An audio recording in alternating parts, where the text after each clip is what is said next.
Good morning, good morning. According to the time schedule, I have 3 minutes.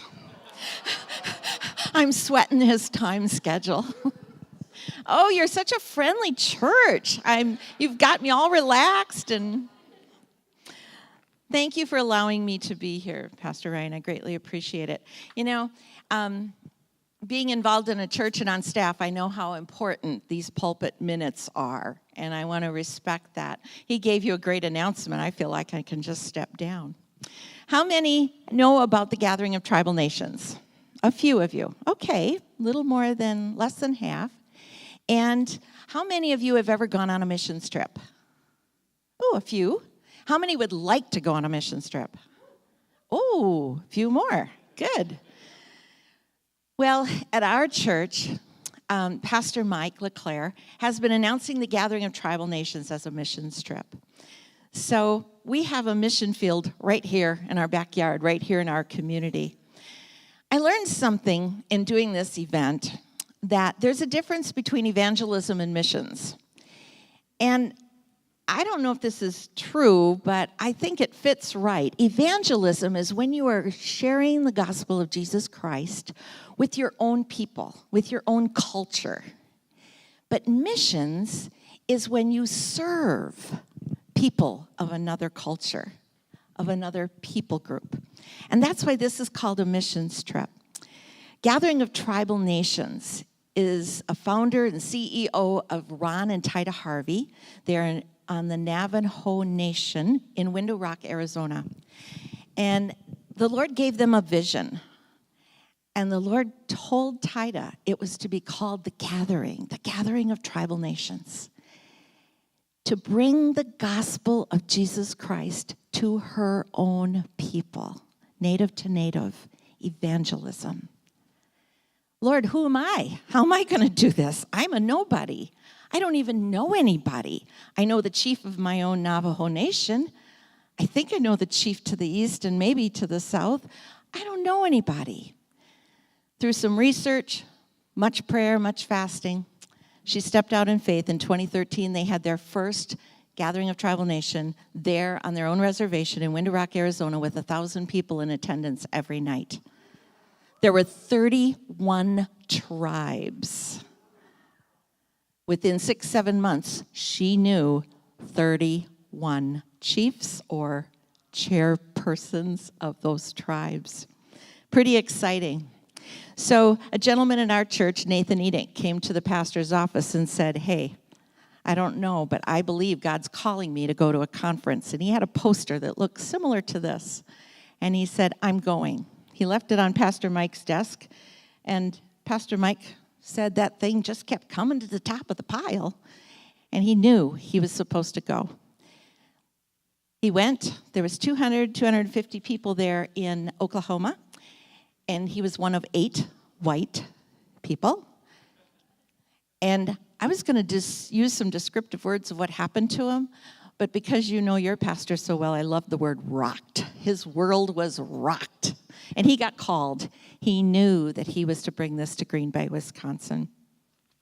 So they are coming this June, 21st through the 24th. I have to just read this little paragraph out of the press release. Forgive me for reading it, but it's so powerful. It's got so many words, and I could never remember to say it. So here we go. The focus of this conference is to connect spiritually with every nation, every tribe, every people, regardless of creed or denomination. Igniting the Nations for Christ is the emphasis of Gathering of the Tribal Nation Conference. Native Americans, leaders, chiefs, governors, congressmen, council, grand chiefs from across the United States and Canada will be here in attendance.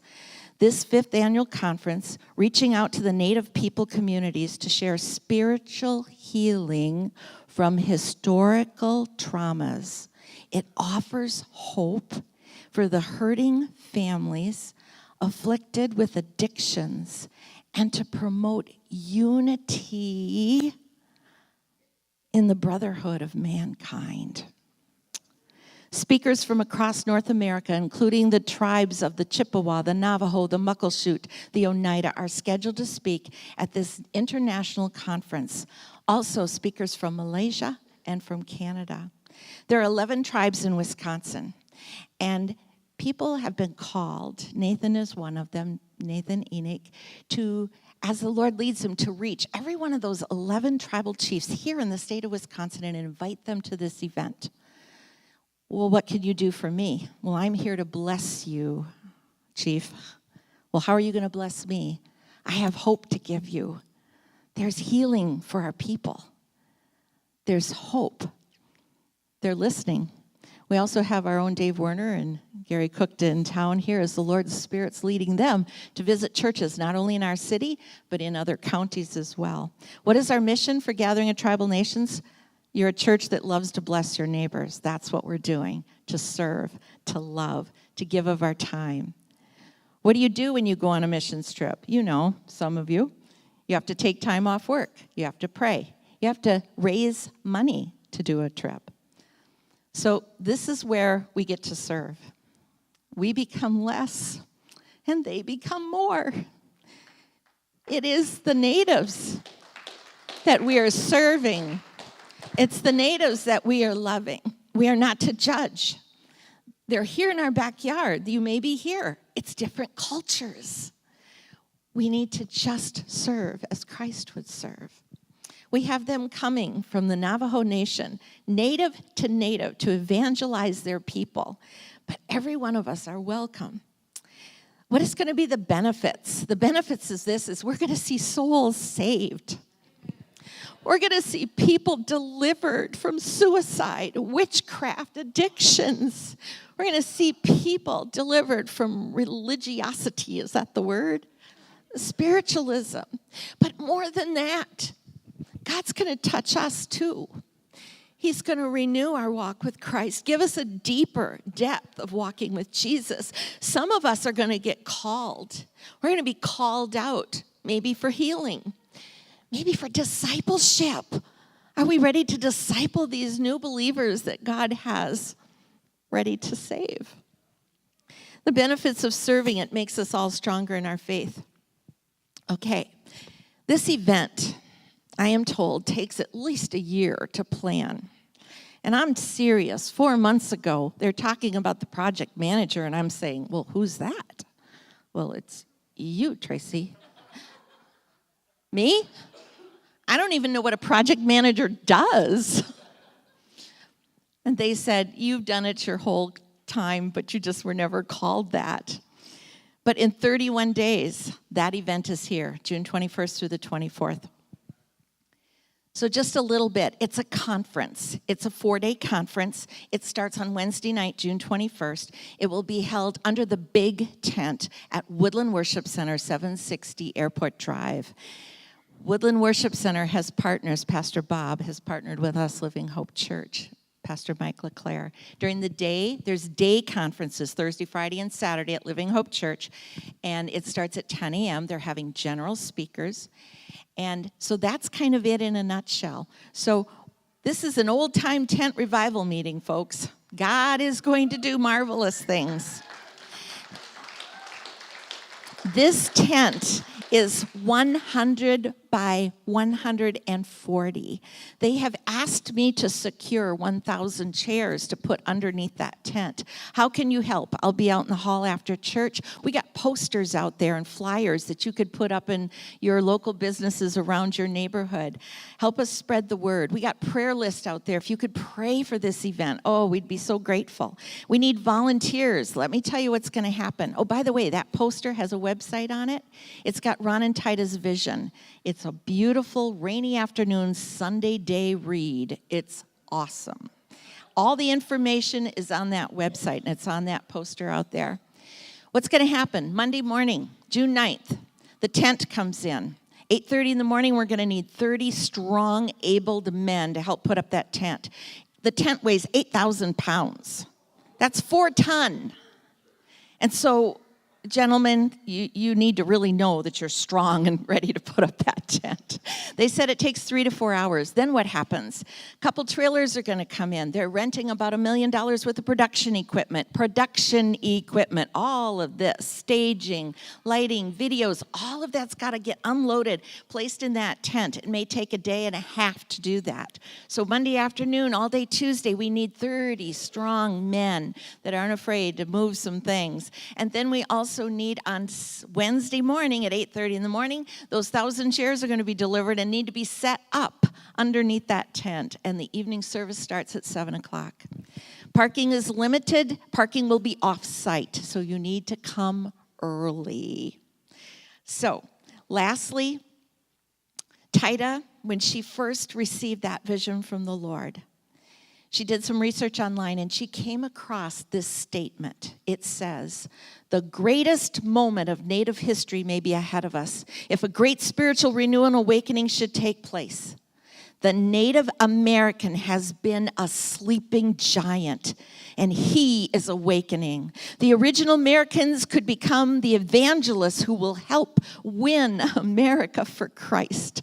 Remember the forgotten people." That was given by Reverend Billy Graham in March of 1975.